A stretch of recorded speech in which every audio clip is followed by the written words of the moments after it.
منذ 950 سنة قبل الميلاد نشبت معركة بين القائد الأمازيغي شيشنق وجيش الفراعنة، انتصر فيها الأمازيغ الذين لجأوا إلى إطلاق الأسود المروضة على خصومهم.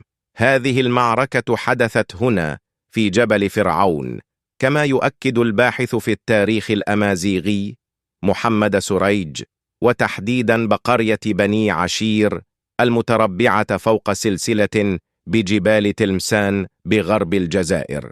وادي تافنة نقطة الانطلاق جبل فرعون، إذن هو المكان الذي جرت فيه المعركة التي تحولت إلى انتصار أمازيغي، صار موضع احتفاء يؤرخ فيه لتاريخ الأمازيغ، وتستمر أفراح الاحتفال في بني سانوس تحديدا لمدة 3 أيام تكريما لآيراد، الأسد الذي حارب إلى جانب السكان في أعلى قمم السلسلة الجبلية لعاصمة الزيانيين تلمسان.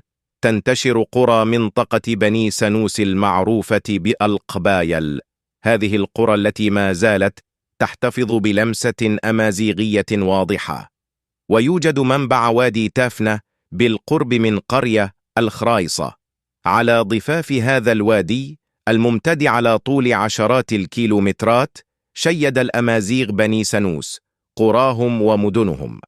سريج هو خريج جامعة نيس الفرنسية، وقد ألف عدة كتب حول تاريخ الأمازيغ، وتركز اهتماماته على احتفالات رأس السنة الأمازيغية، واستمد شغفه البحثي بالمنطقة من انتمائه إليها.